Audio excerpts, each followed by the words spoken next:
in January the 22nd. I guess the Lord had me in the right place, the right time, with the right commitment. I was president of the Selma City Teachers Association. And then we had agreed that, and I persuaded teachers for the first time to engage in a teachers' march. And so we agreed, after they signed their names to a petition, that we were going to march as a teacher group. And so on January 22nd, we met at Clark Elementary School here, which was the school where I attended the first grade through the sixth grade.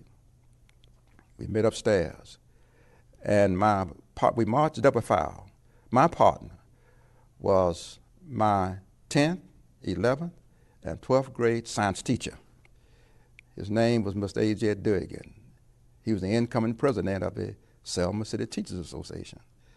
And we led that march, teachers, for the first time in the United States, coming down the steps of Clark Elementary School, down Lawn Street, down to Alabama Avenue, down to the courthouse. Teachers for the first time.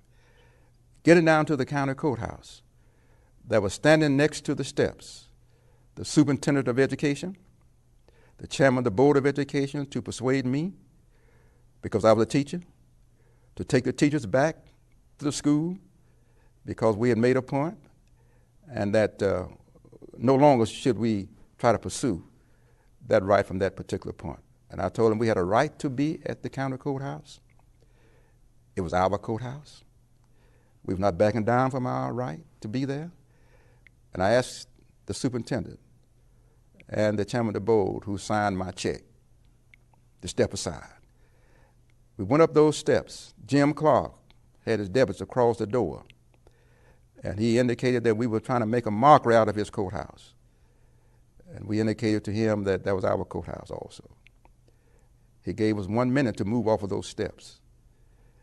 At the expiration of that minute, he took the billy club and jabbed us down the steps on the sidewalk. And my partner, Mr. A.J. Durgan, who, as I said, was my teacher, he was not quite used to that stuff like I was. And he asked me on the ground, he said, "What shall we do?" I said, "We are going back." He said, Yeah. And so we went back the second time. We jabbed down the steps after a minute, and he asked me the same question.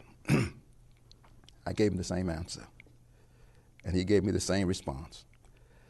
The third time we went, I really was trying to get all the teachers arrested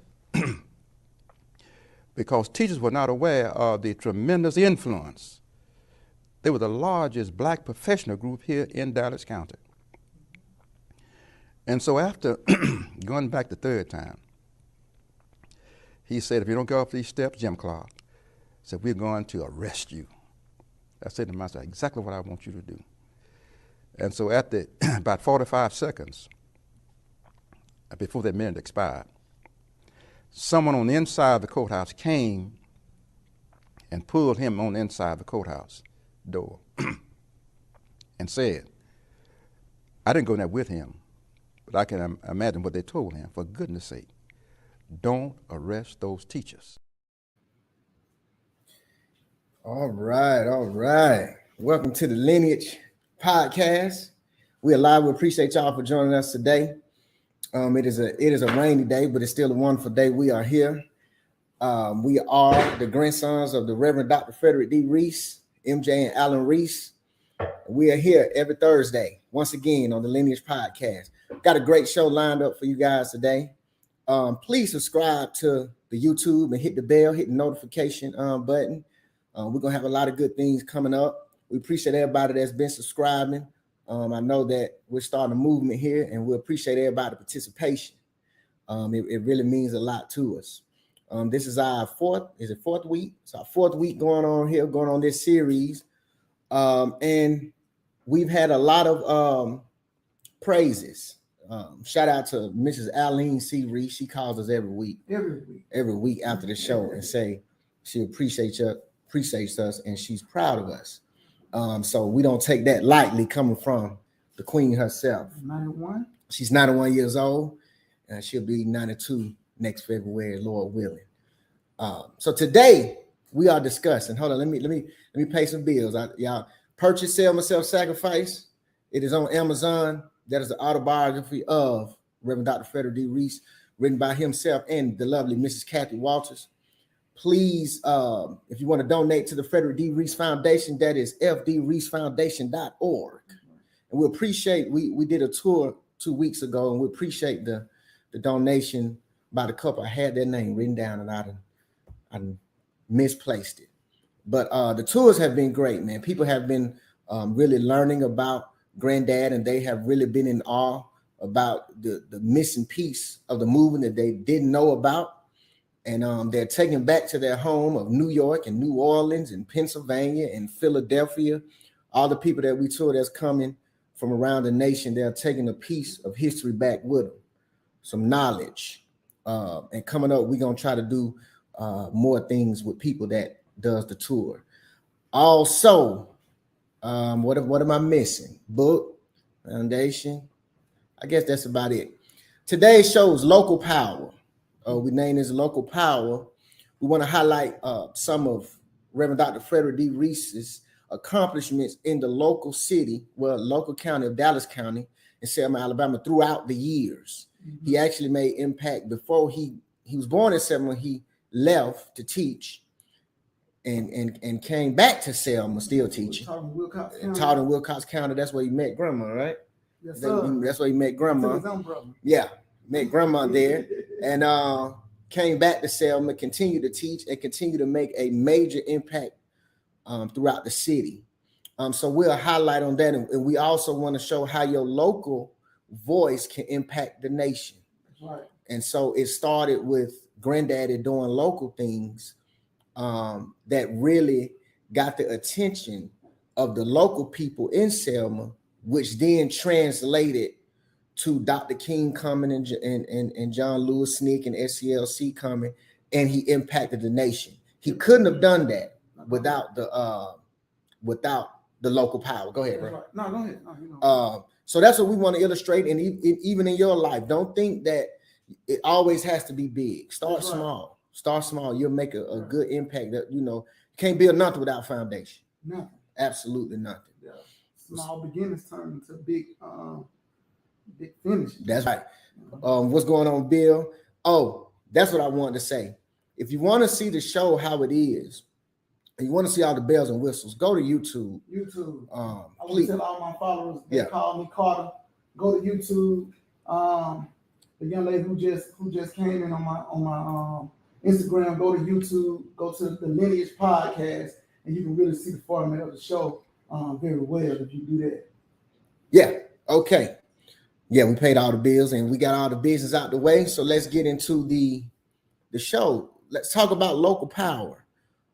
What are some things we can go down the list about Granddaddy, which we can do this for years to impact the local movement and his hometown. Mm-hmm. Or we can name a few things. He wasn't by himself. That's right. I gotta say that he had some folks. He wasn't by himself. He had his team with him, and they really got behind him, and they were a strong team. But let's be honest, man. Go ahead. In life, you always have a team. Got to. Even Christ had 12 disciples. Facts. You can't do it by yourself. Facts. That was a fact. F.D. Reese didn't do it by himself. He was just the leader. Right. The leader. And that's all. That's pretty much all we were saying. We've been saying he was the leader, but he couldn't have done it by himself. No one can do it by himself. You got to have a team. One of the peculiar things that I know that he did was two things for me. I know you like to touch on what he did on July the 4th weekend in the 80s. Mm-hmm. But what I like about Granddaddy was the early two things, especially reading the book. I really it really highlighted. One thing was the maternity leave. That's right. For Black females. The Me Too movement would love him today. Yeah, he was the Me. He Matter was of fact, the Me Too movement to learn more about him. Correct. The black teachers weren't getting paternity leave when they were having babies. That's right. They were bearing children, and the white sisters were getting it. That's right. But our black queens were not. He recognized that, and Granddad, he thought it was unfair, which it was. And they said in the book he would go to the meeting every single time they put something on the floor. Day after day after day after day, he would stand up and talk about how the black women were not getting treated right with paternity leave. That's right. And but remember, he did that in Wilcox County first. Right. This is why because he was the president of the Teachers Association in Wilcox County. Correct. Then when he moved back to Selma, Alabama, because they knew the work he did in Wilcox County, they submitted to him and voted him in as the president of the Selma Teachers Association. So This is why he had the authority and the power to be able to stand up and speak on these issues during the meeting. Facts. And anytime you see an issue, I submit to anybody, man. Anytime you see an issue, no matter the workplace, family, anywhere, speak up, man. Do the right thing. And so Granddaddy did that countless of times in his life. We can go down the list. And one more thing I want to mention was the maternity leave and the doctor's office. Now, integrated the doctor's office. Now, he needed help of Mama Perkins for this one. She was on this side, and shout out to the Perkins family, man. We can go on about them. That's a whole nother legacy right there. Yes, just to be honest, man.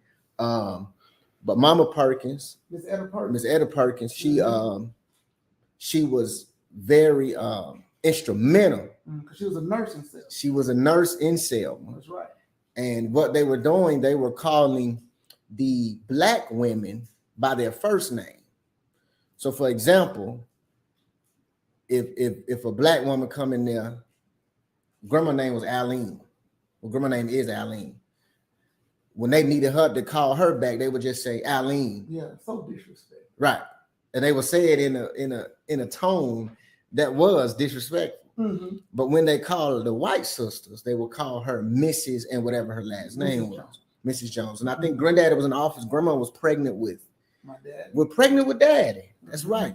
Pregnant with Daddy. They went to the office. They called Aline. Well, they probably said Aileen because a lot of people get grandma name. They get grandma name. They mess it up a little bit, which okay, it's all good. Short A, long A. We can kind of deal with that, correct that. But then they were disrespecting. They said Aline and Aileen. Grandma was going to get up. Granddad put his hand out. Enough is enough.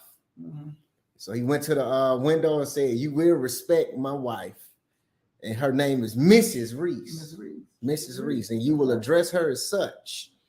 And then they said, like in the book, I've read the book 5 or 6 times. Said they called her expeditiously after he did that because what they didn't want no ruckus in the lobby of the. When we talk about this story, grandma said right. She's the hate. She knew when he went up in there, he was gonna start some mess. Exactly. She's a hate going to him going with her. Like, dang, he going with me.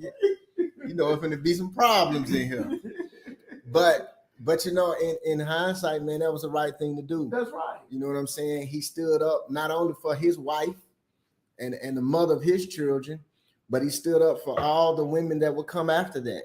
That's right. And from then on, they had to address our black sisters and black queens as they addressed our white sisters. Man, do you see how racism and white supremacy will have you thinking? Those that remember, they consider us 3/5 of a human. Of a human, correct. And racism, and when you think that you're superior, right, they have you thinking that you're right. Correct. Think about you're right. That they thought they was right to treat people in that manner.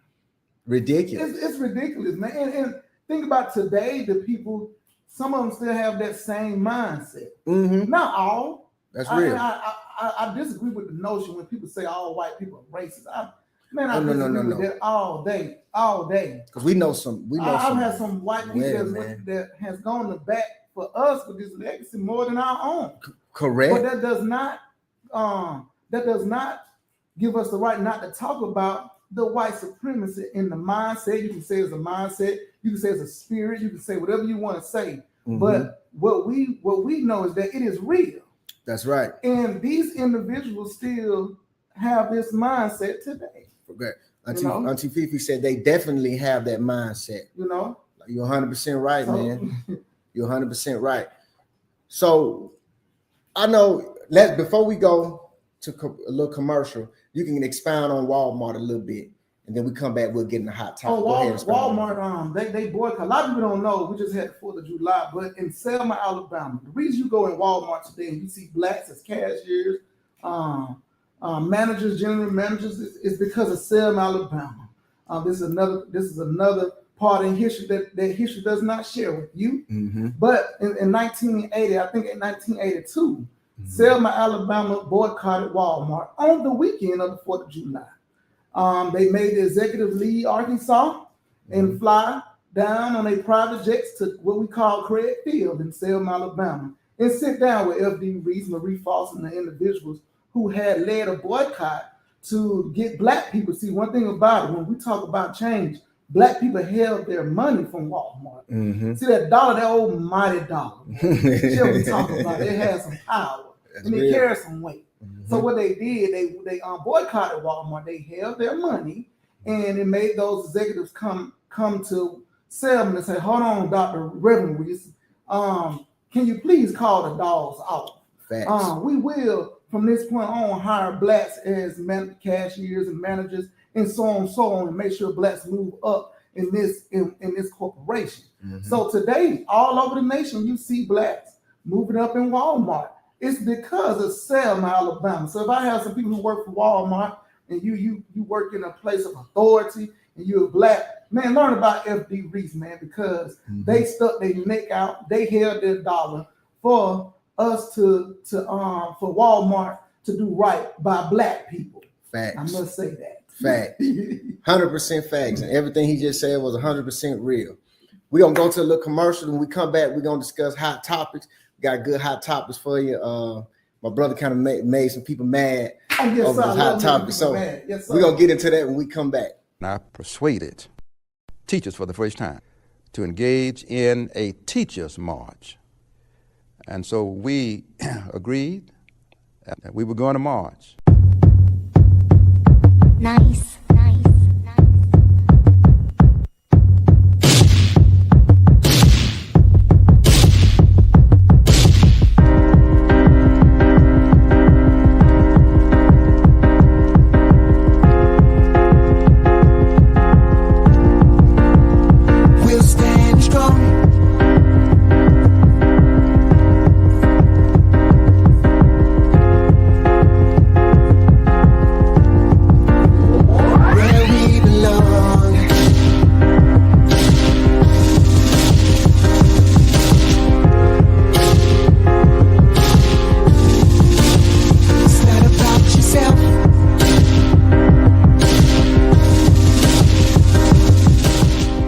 First of all, serving notice on our nation. It's Dr. Frederick Douglass Reese. We march. We march. We march.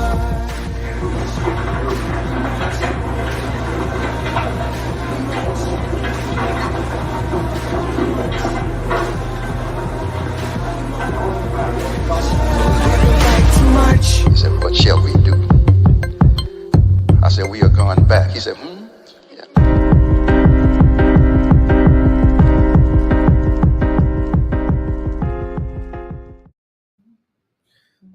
All right. We're back. We appreciate y'all joining us. Appreciate everybody checking in. Once again, we got to say, if you want to see the show, how we see it, and how it is with all the bells and whistles, please go to YouTube, the Lineage Podcast. If you need the link, hit us up. We'll send it to you. Yes, so let's get into this hot topic, man. I know over the last few days, you did a short on our channel. Boy, I had some folks mad at me. My brother did a short, and he showed the difference of two scenarios. One is Mr. Jalen Walker, I'll show you a picture of him. This is the young man that police fatally shot 60 times. Mm-hmm. Shot him 60 times. I know many people have seen this video, horrific video, man. He was on the ground and they shot him. That's him. And this guy here is Mr. Lance Stores. What? Yeah, they just beat him down. But he is still living. Now, this guy here killed 2 police officers. Mm-hmm.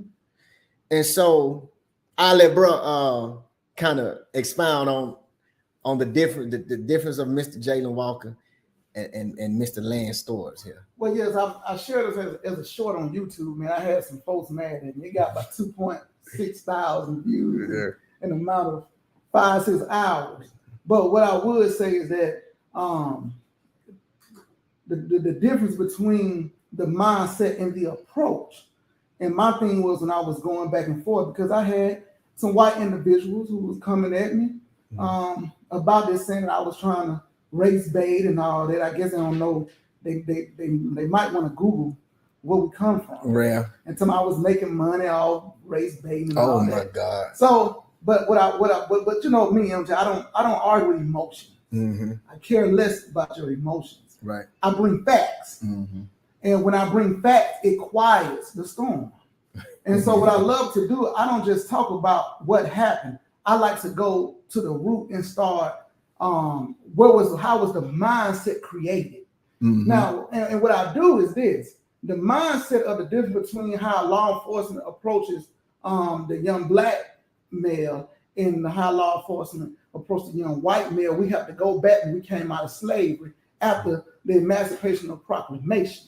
And see, the 13th Amendment, the 13th Amendment says that they free slaves unless, you committed crime. So what it did, it transferred slavery from a private citizen to the corporation of the states. Okay, so now what you have when you free the slaves, and slaves is out there free, how you get the jails, and when you talk about we are only 13% of the population, and we are 65% of the ones in the jailhouse. Man. Okay, this is structurally done by design. That's right. That's on right. purpose. Mm-hmm. Because what happened was when you freed them, what happened, they were doing little petty stuff, getting drunk and all this. So what you do, you lock them up, put them on a chain gang for a long period of time. Uh-huh. So you had law enforcement was created off the backs of catching slaves that were just free. You spitting facts. These are facts. If you don't like what I'm saying, go back and learn your American history. Right. Because this is not black history. This is American history. Mm-hmm. So what happened was they started locking slaves up for the longest to fill up the jails to get this free labor. Mm-hmm. Because even today, when you locked up in the state, but you get paid 15 cents an hour.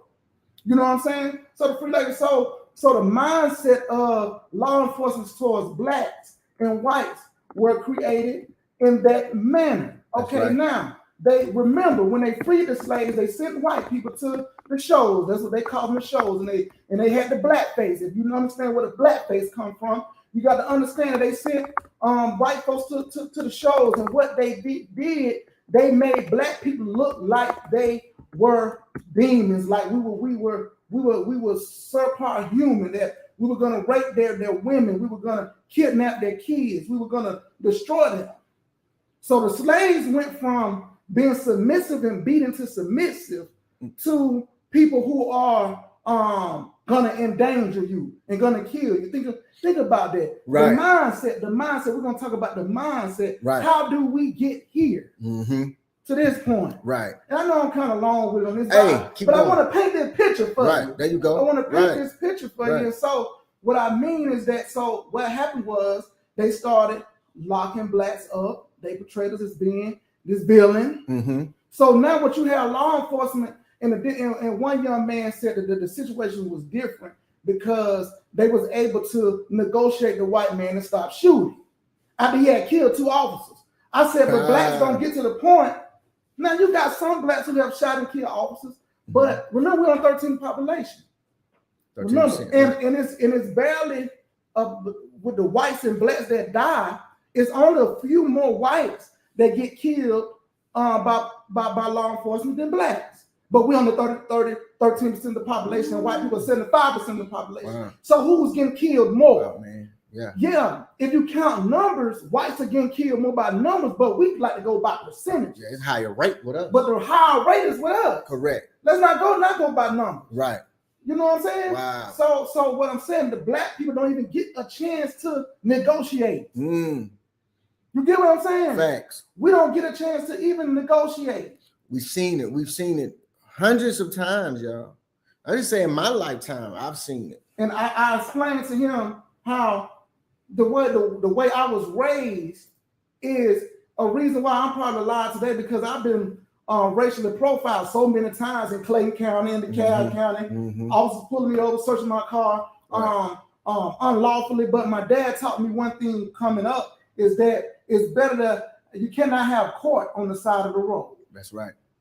Dad always said that. He told us that. He taught us that. Because guess what? He taught us that my right to live is more important than my American citizen rights. But when we come to the difference between how law enforcement treat blacks, automatically they feel like they got to be on edge because they have been taught the mindset that we are more confrontational. Correct. And that is not true. Correct. This is why you spend time, you can negotiate a mass shooter who done shot up how many kids, how many white boys done shot up these schools, and you can negotiate them to put their hands up. But a black dude, he can tell you he on and he cool, and guess what? You automatically get fearful and you shoot up the car. Yeah, man. With his kids in it. Right. How many times? That's right. Because of the mindset, bro. The mindset. The mindset is indoctrinated into the. And then another thing, like going back to Mr. Jalen Walker, God bless his soul. Now, was he wrong for running from the police? Yes, of course. And when we speak on these things, it's just not we don't want to hold him accountable for his actions. That's right. But at the same time, I think a lot of the times we see in situations like these, police officers are overreacting when it comes to us with the melanin in our skin. And that man was on the ground. And I'll say this for you. You can hear the rage in the cop's voice when he was chasing him. The body cam, you can hear he was already, it didn't matter what that boy did. And I've been in that situation. I'll never forget. You was out staying at Lanier Mom's house. Okay. Clayton County. Okay. I'm coming back down Terry Boulevard. Now, they pulled me over by the Bank of America coming down Terry Boulevard. And so I was in the truck. Okay, I was in the truck. They said that a truck looked like mine had just robbed someone. An officer there, someone put my hands out the car. I did. Put your hands out the car. Let me see your license. Put your hands out the car. I said, look, sir, my license in my back pocket, in my wallet. But you could see the rage in his eyes. He was ready to shoot me. One of the officers, I thank God for this officer. This officer stopped him and said, he's not the guy. He's not the guy. Calm down. At 17 years old, I'm afraid for my life. Right. You get what I'm saying? Right. I'm afraid for my life. This happens. And I'm just saying, and one of the things they said this, and one of the person who comment, he said that, well, you can't put all officers in the box, but what I can say, you remember the saying of grandmama the elder, one bad apple spoils the whole tree? If the bad apples in the police force don't start snitching on these officers, they know that's a part of white supremacy. They know they have racist hearts. If they don't start snitching on them, the whole force is gonna we're gonna look at them as all of them are bad. Correct. Because they don't speak against them, because one apple spoils the whole tree. That's facts. 100% facts. So why they don't go with law enforcement? Right. Why we gotta individualize them? No, sir. No, sir. And then sometimes it seems like they get frustrated when you know your rights. Oh yes. And you handle yourself accordingly in a real, grown like manner. And they get beside themselves. They don't like that. And so with Jalen Walker, man, that was ridiculous. And like you said, Lance Stores, he got a beating. They whooped him behind. They whooped him. But I'd rather be beat than lose my life. Right. But he got beat after he killed 2 officers. After he killed 2 officers. And my man got shot 60 times running away. And when he hit the ground, they probably put 30 more. They shot at him 90 times. Yeah. They hit him 60. Hit him 60. And then they still handcuffed him. Come on, man. Come on. You treat him like an animal. Come on. If you agree with that type of if you agree with their actions, something wrong with you. Mm-hmm. Something wrong with you, man. Mm-hmm. Black, white, brown, red, purple. Right. Something is wrong with you. Facts. Something is wrong that you have to, when someone says something about this instance, say, oh, that's not the same. The mindset.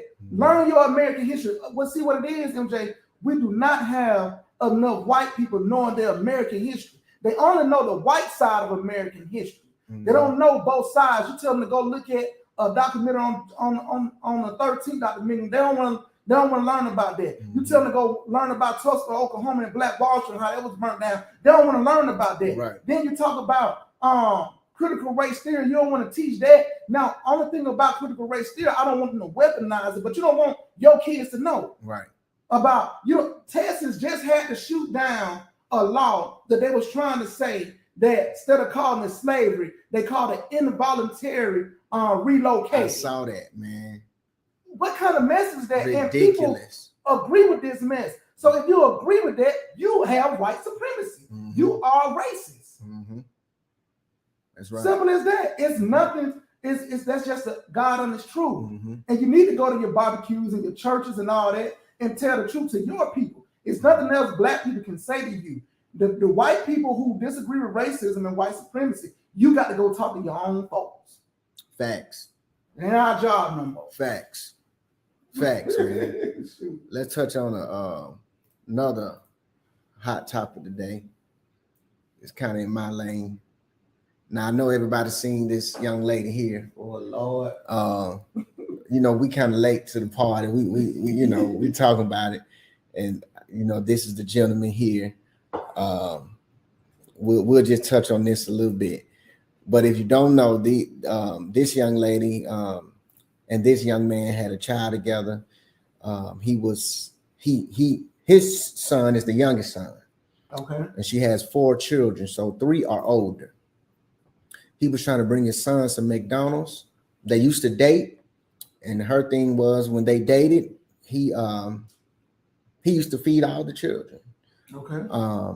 But now he's trying to feed his son. Mm-hmm. Now, you can go either way with that. Some people say he should have got some McDonald's for all of them, whatever the case is. Some people say she could have cashed out and say, hey, no, I know you're picking your son up some, but here go, $20 more. And can you get all of them Happy Meals, whatever the case is?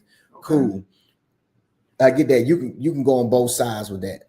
It is what it is. One thing I disagree with when he said, well, if you don't want the kids to feel a certain type of way, let my son come to the car. He can, chill with me, eat with me. Cool. She didn't want to do that. So it was kind of about her and how she didn't want her kids to feel bad. But, my personal opinion was a little bit more about her. But what I want to touch is something bigger. My stance is this is what they want us to portray. Yeah. Yes, sir. This is what they want us to portray. The dysfunction of black family. Oh, yes, sir. This is exactly what they want to see. Mm-hmm. And guess what happens? We entertain. We entertain every time. We entertain it every single time. We love talking about things that no substance. We entertain it every single time. Now, what I will say, it has to be talked about. And it has to be talked about not just from the stance of, girl, you see that? He wrong for that, or she wrong for that, or they could have did this. Not from a drama standpoint. Mm-hmm. Let's go more from an intellectual standpoint and a history standpoint. Okay. This is exactly what the MO was when they wanted to take the black man out the home. Mm-hmm. This is the result of that. And then what happens is now this young lady here, now this is a picture of her. This is not the same day. This is after she got all the backlash and she went in her car a few days later. And and she wanted to kind of clarify. But this is just my opinion. In her clarification, it made it worse. Mm-hmm. Because everybody was looking at, okay, she had the nails on, she got the nice wig on, she got the eyelashes on. Okay, you got on $200 worth of stuff here, maybe more. And you aren't saying anything about your children. You could have shot them some McDonald's or anything like that. But like I said, this is how they want it. It goes back to they promote violence. They like to promote violence with our music. They like to see gangster rap. They like to see over 60% of us that's incarcerated are African American. They like to see the dysfunction in families.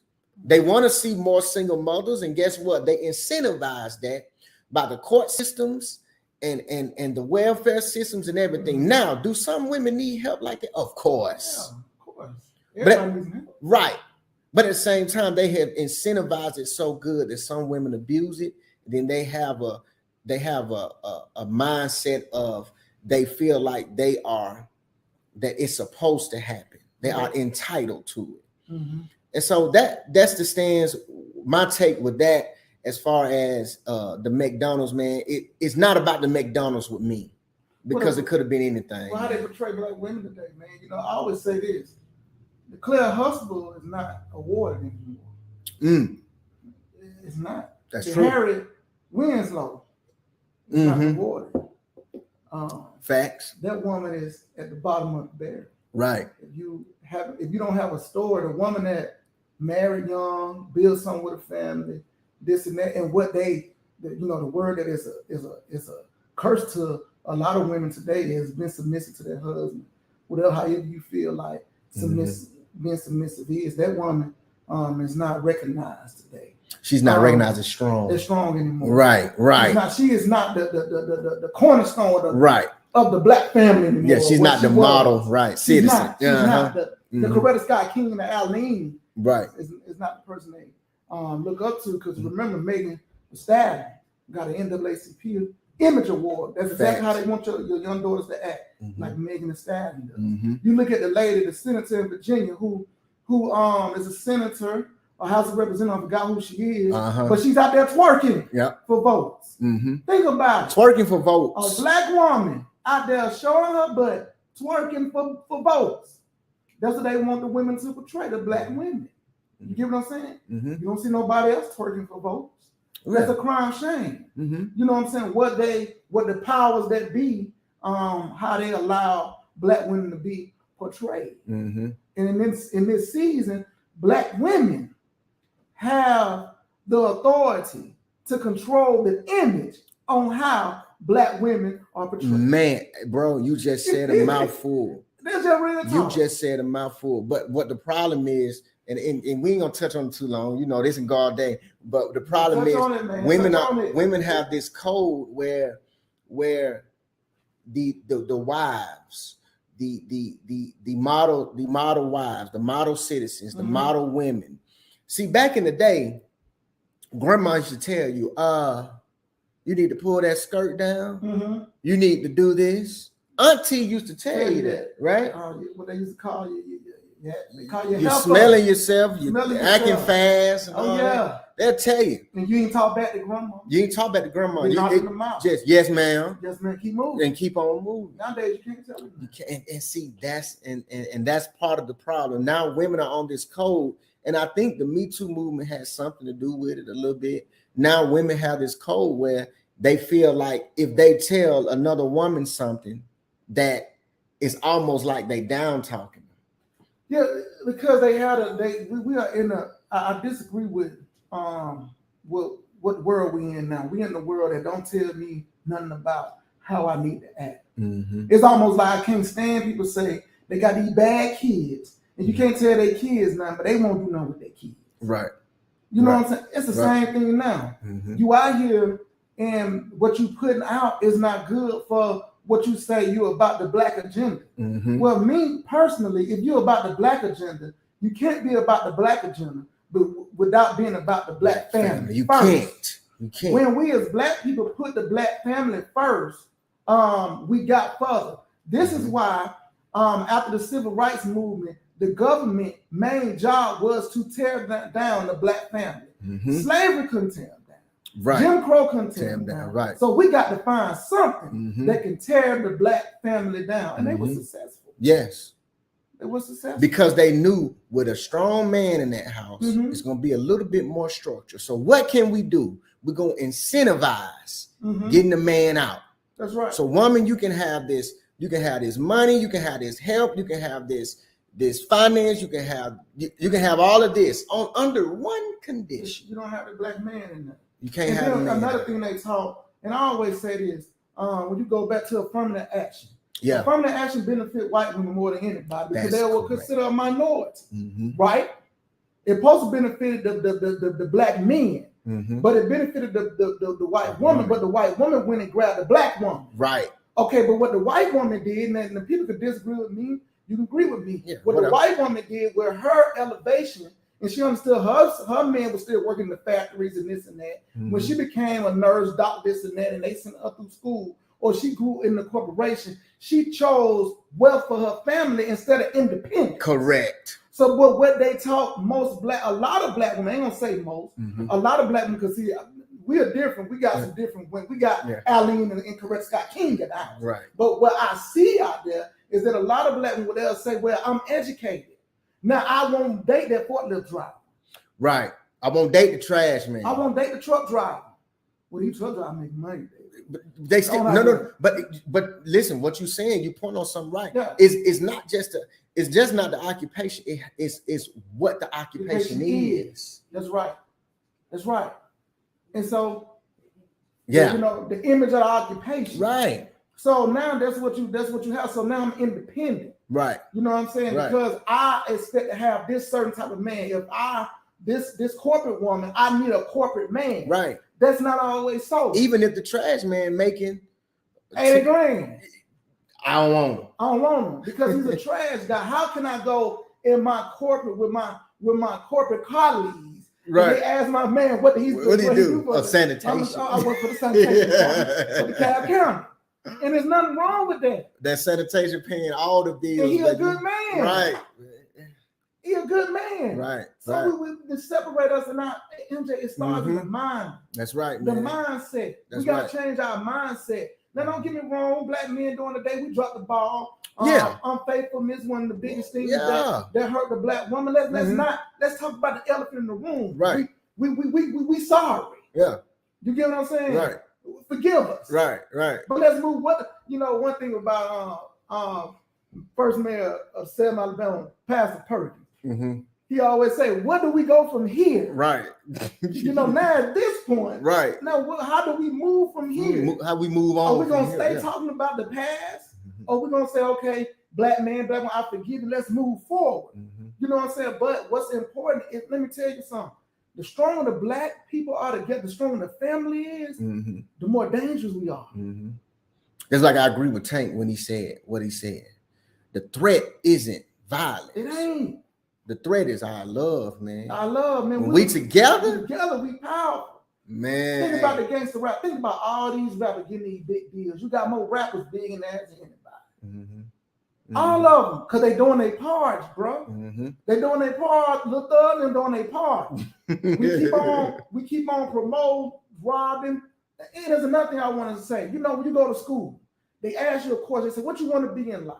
Mhm. You say, "Man, I want to be a football player." I remember my wife always telling me the story about Marcus McNeil. He told his teacher in Chapel Hill Elementary, "I want to play professional football." Mhm. I got doggy, he did. Yeah. But they'll tell you statistically, you playing football is probably not going to happen. Are you playing baseball? Are you playing in the basketball? professional, the In the- percentages is They ridiculous. need to stop doing that. Mhm. Let's start saying that when they say they want to be a rapper, I guarantee you my chance of playing football, baseball, basketball is better than me being a gangster rapper and a thug and making it out the street.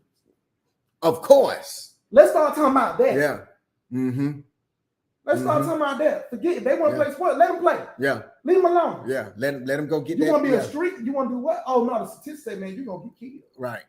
or you're gonna go to jail, Right. or your life gonna be hard, Mhm. or you're gonna get hooked on some type of substance that is gonna imbalance your mind. Mhm. And you're gonna be walking around here with schizophrenic, bipolar, or anything else. Mhm. That's right. It's real. Though these are the things the church. That's why I say the church is not the cornerstone of the black community no more. Because the church don't do this. Mm-hmm. We active. The church go out there in the community when it's already gone. But when the city council them, when they judging on all the liquor stores around in the neighborhood and got 5 liquor stores, 6 liquor stores down County Road or down Flat Shoals, what the church had to say? No, we don't want that in our neighborhood. Right. Exactly. Well, I look at and nothing against Creflo Dollar, but let's take World Trade as Old National. Mm-hmm. Old National is one of the most drug infested prostitution streets in Georgia. Where is the church when they put all these businesses up? Mm-hmm. Right. Facts. Come on. Facts. Nowhere to be found. Mm-hmm. Got to come together, man. Because guess what? Poverty. I'm gonna say this. Mm-hmm. Poverty is just like the government makes money off people doing drugs and people not being law-abiding citizens. Mm-hmm. The church make money off and get your tithe and get money to say we putting money in the community to really go get the sick and help those people when that's how they get their funds. Mm-hmm. Would it really benefit the church to really stop that from happening? It would. It really would. It really would. Got to come together, man. And that's just not one category. That's in all. As you can see, we talked about Jalen Walker and how the police, how they shot him and did him, and how straight up contradictory to our counterparts. And then with the McDonald's situation, man, how they want to see dysfunction. They want to see the black man and the black woman at odds.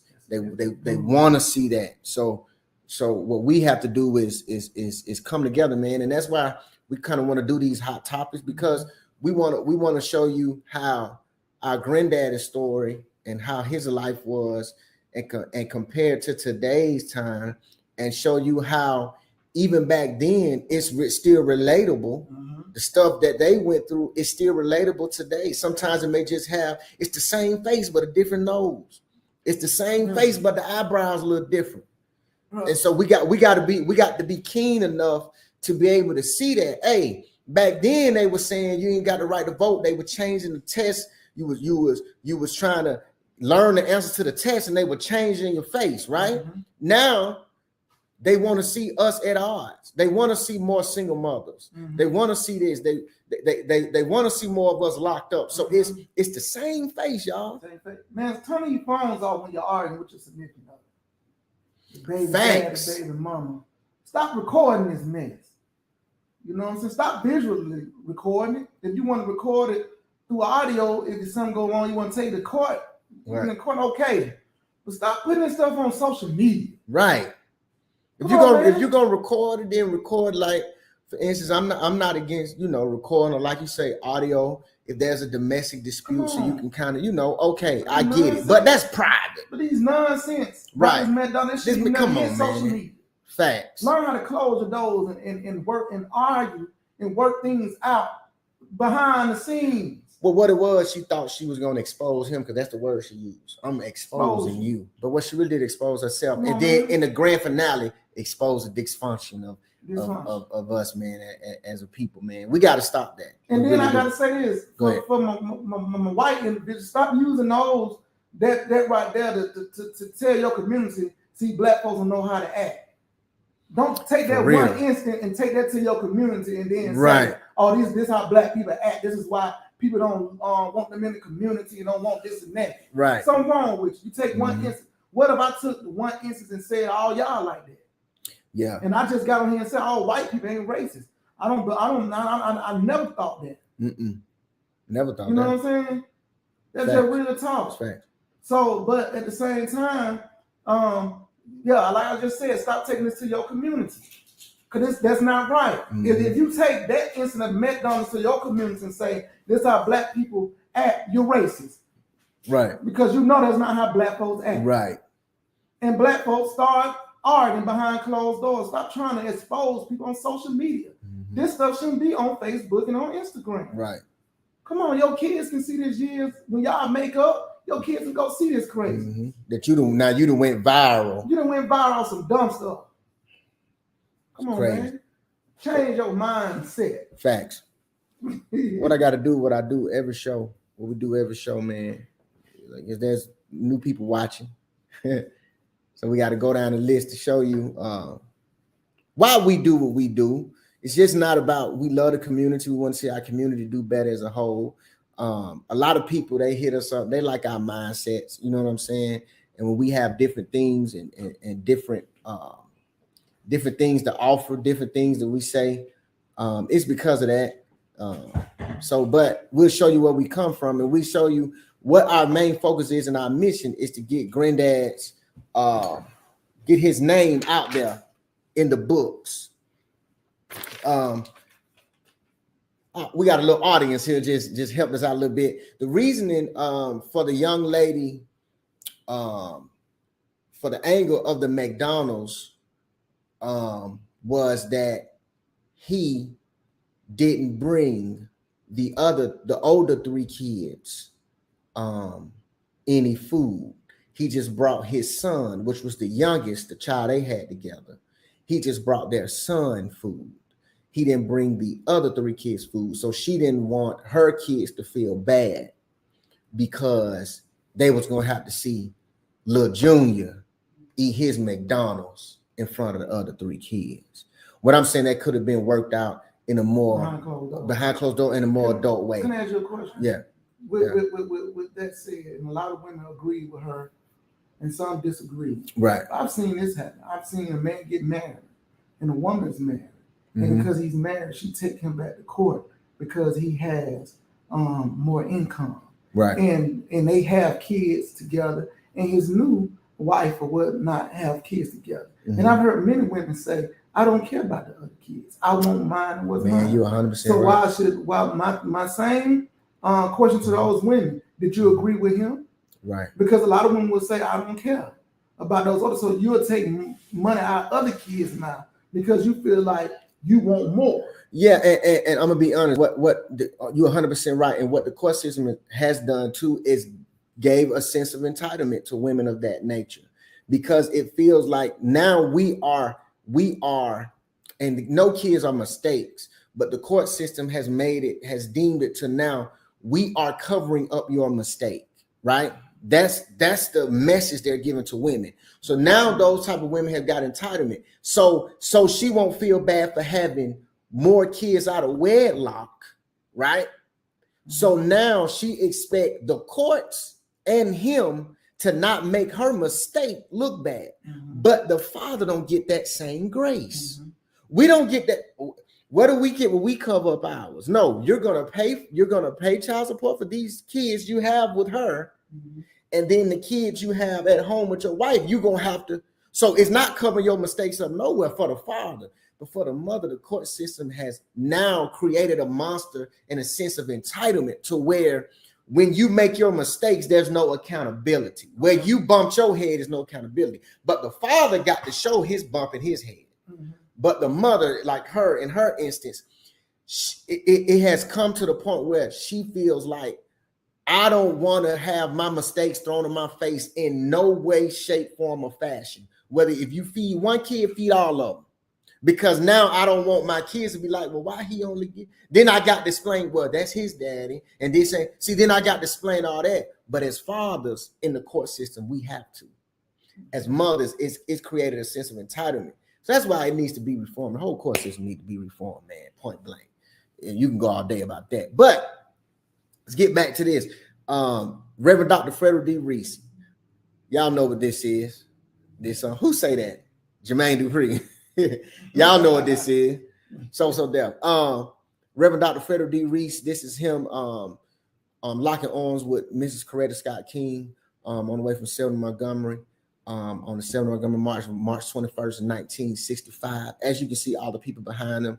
This was the march, the successful march, as they say, 2 weeks after Bloody Sunday, when they marched Selma, Montgomery, and in his which is what? FD Reese Day? Which is FD Reese Day, every Selma, Alabama, March 21st, every year. He must be somebody important. Somebody important to get a day. I don't know what it is, but he must be somebody. He's somebody to get a day. You got to be somebody every year. That's right, man. In his hand contains the speech, "How Long, Not Long," that Dr. King made at the Capitol when they reached Montgomery. This is another picture. I don't know the exact date with this one, But when King came to Selma, guess who he had to roll up on? Got to come see the man. Listen, if I come to your house, I got to knock on the door, ring the doorbell. When I come in, wipe my feet off at your doormat.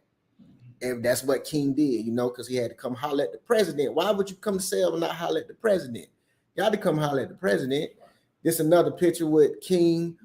You see him right there, and Mr. Fred Shuttlesworth. Two Freds and Dr. Martin Luther King right there. Right here, same day. Ralph Abernathy, Fred Shuttlesworth, Reverend Dr. F.D. Reese all the way to the right, King all the way to the left. This is also a picture from Selma Montgomery. You see him to the right, front line. I want to say with the hat. Go ahead, bro. My daughter Faith brought something to my attention today. Okay. And it's going wow you. Okay.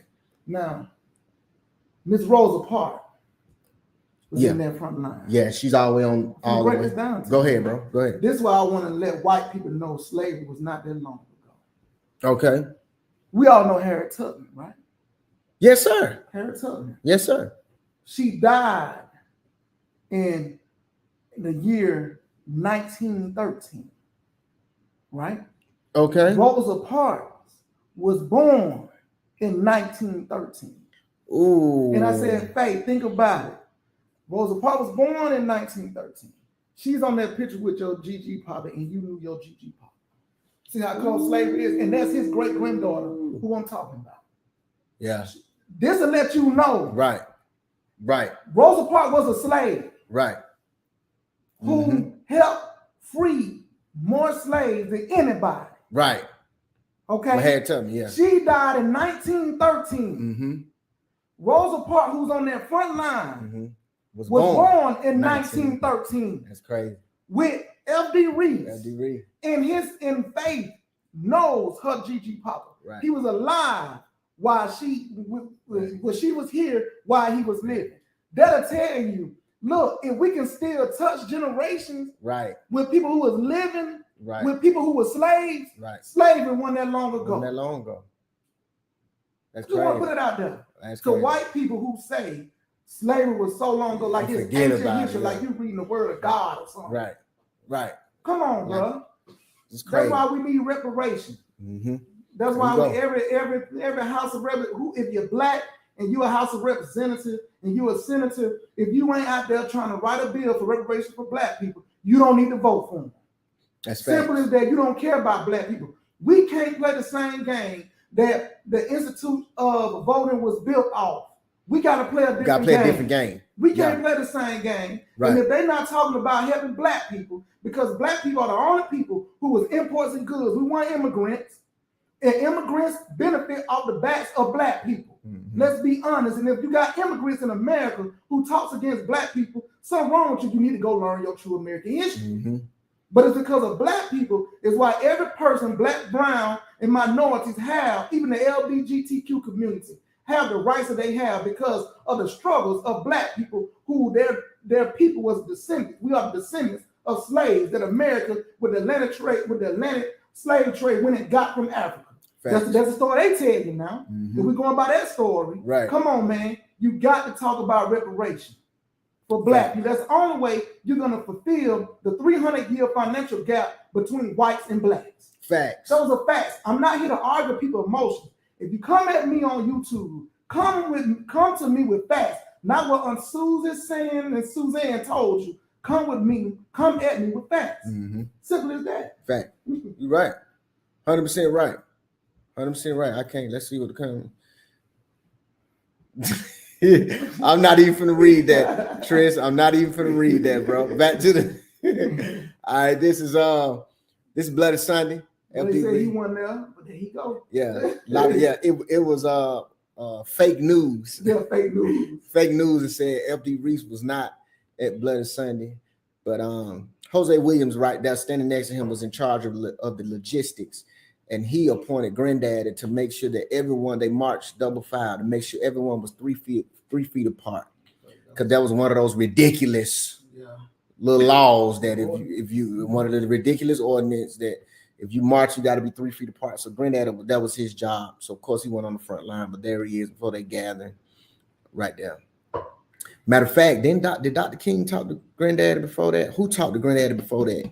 Dr. Said, they said we already lined 600. Granddaddy talked to Dr. King. They said did. We already lined up. We already lined up 600. Yeah, we ready to go. So yeah, he called him back afterwards. Yeah, like man. I should have listened to Dr. King, but whatever. We got it done. This is him at Brown Chapel. Dr. King speaking at the podium. You see the man in the middle seat. You already know what time that is. That's Reverend Dr. Frederick D. Reese in the middle pew. This is Brown Chapel.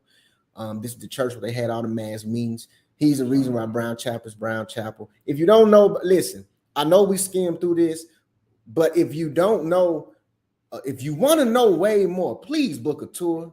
Yeah, I'm telling y'all, man, book a tour, man. It's not like it. It's not, and I got to say so myself. You're gonna learn a lot of. Hey, you are going to be wild. Everybody who do our tour, everyone, they leave Selma like, right, wow, right. I didn't expect to experience this. Right. Because ours is kind of it's non-conventional. So we don't ride around. There's that. No. We don't do that. We're gonna break it down and we're gonna give you the facts. You can bring a pen and pad. Yeah. You will learn something. And we will have the book, Selma Self-Sacrifice. Yeah, we had a book there. We will. So yeah. And if you want to, man, go to Amazon and get the book now. Right. But it's a book. It's a must read, man. Mm-hmm. It's a must read. Look, when we put these facts out here, it don't matter what John Lewis said, what Abernathy said, what anybody said. These facts are facts. Yeah. It don't even matter what they didn't say. It speaks for itself. Facts. You know what I'm saying? The F.D. Reese was the leader of Selma. He just got blackballed on both sides, but he still stood for what was right. And he was a leader of Selma, Alabama, and invited all those individuals, those people who you know. He's the reason why they were in Selma. And no one goes against us on that. I wish they would, but they know it's facts. And we have artifacts to prove it. Yeah. People might say, "Oh, y'all being arrogant and nonchalant." What I would submit to you and say, look, being nice about anything will get you nowhere. Who you tell? Because we've been nice. We've tried to be inclusive, and smile, and you know what, it got us nowhere. So we said, you know what? I guess we got to be a little strong and be like F.D. Reese or Malcolm X or Du Bois or Booker T. Washington, right? And tell the people how it is, right? And once we take that approach, some stuff start moving. Facts, rightfully so. Facts. So we're gonna continue to be bold. Even the word say be bold. You know what I'm saying? We coming in like David. Being a little bold. We're gonna go in like Joshua and take the milk of land and honey. Yeah. You know what I'm saying? Take the land of milk and honey. Let me rephrase my words. Yeah. Simple as that, man. So if you don't like our approach, well, I ask you just put your emotions aside and get with the program and book a tour. I'll sit down and have a conversation with them. I guarantee you'll learn something. Tristan say promote the book. Brother, we've been promoting the book the whole show. You got to come in a little bit early to we've been promoting the book. Yeah. Selma Self-Sacrifice. You can get it on Amazon now.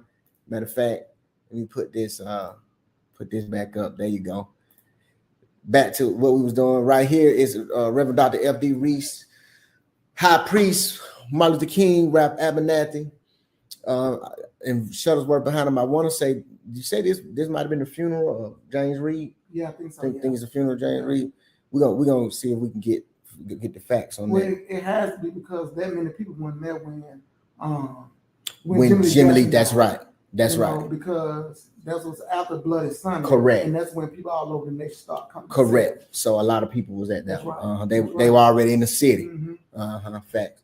And y'all already know that what this picture is. This is the famous picture. I wish I could show the people behind. I got another shot of this. That's Reverend Dr. F.D. Reese. That is Reverend Ralph David Abernathy and the Reverend Dr. Frederick D. Reese. Once again, they were arrested this day, I think. They were arrested this day. And they were locked up. And this last picture here is this is the day of the first Jubilee. This is the day, this was after Dr. King was, of course, dead. You'll see that's the late Congressman John Lewis. That is Miss Coretta Scott King. And she is talking to the Reverend Dr. Frederick D. Reese. Man, we passed time. We can go all day. Yes, sir. But once again, we appreciate y'all joining us. Appreciate everybody subscribing. Keep supporting us. with all our endeavors, with the tours, the book. And if you take to it, man, you can stay at our Airbnb. Yeah. You know, Stay at the Airbnb. Historical homes on Airbnb. Yeah. We got a lot of stuff going on. So we got it that y'all, you'll be comfortable. Do that. You know, we leave no excuses for you. If you know anybody that we have a trailer to a documentary, if y'all know some film people, hit us up. We still doing that, trying to get the documentary done. Other than that, we appreciate y'all joining us. Let me take this picture off here.